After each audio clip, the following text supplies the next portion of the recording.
Welcome everyone.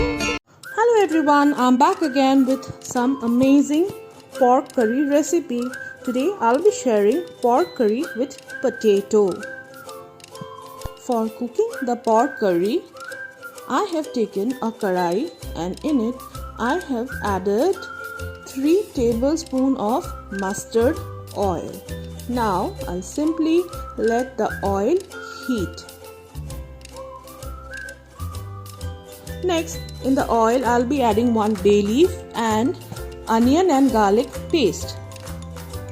In this onion and garlic paste, I have used 1 big size onion and 5-6 cloves of garlic. Cook the onion and garlic paste for some time till they turn to brownish in color. Then add 1 tablespoon of ginger paste and give it a nice mix.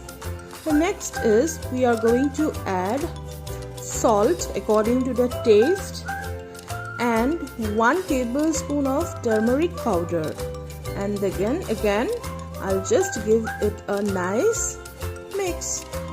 As you can see, the masala has turned brownish in color, so I have added the pieces of pork.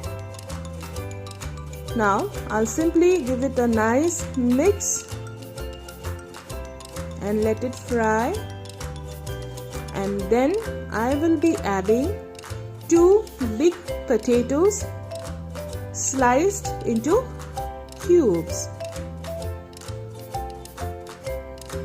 And then I'll simply give it a mix and put the lid on and let it cook for some time in low flame. Now after 2 minutes I'll check the pork again. I'll just give it a nice mix and then add 1 tablespoon of red chilli powder,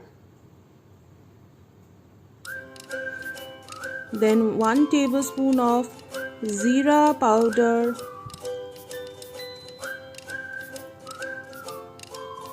then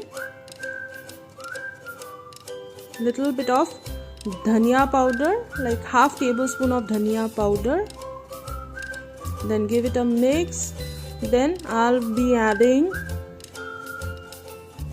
2 cups of water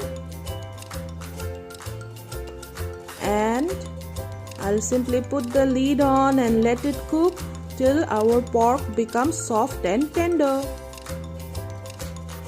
So after 10 minutes I'll check the pork again. So the water is reduced and the pork is slightly cooked, so I will be adding another cup of water and then let it cook for another 10 minutes. So after 10 minutes I'm checking the pork. It's ready to be served. Our pork with potato is ready. It's a very simple and easy pork curry recipe. If you like, please like and subscribe the channel. And please write in the comments how was the recipe. So it's a very simple home cooked pork curry with potatoes which you can serve with some steamed rice.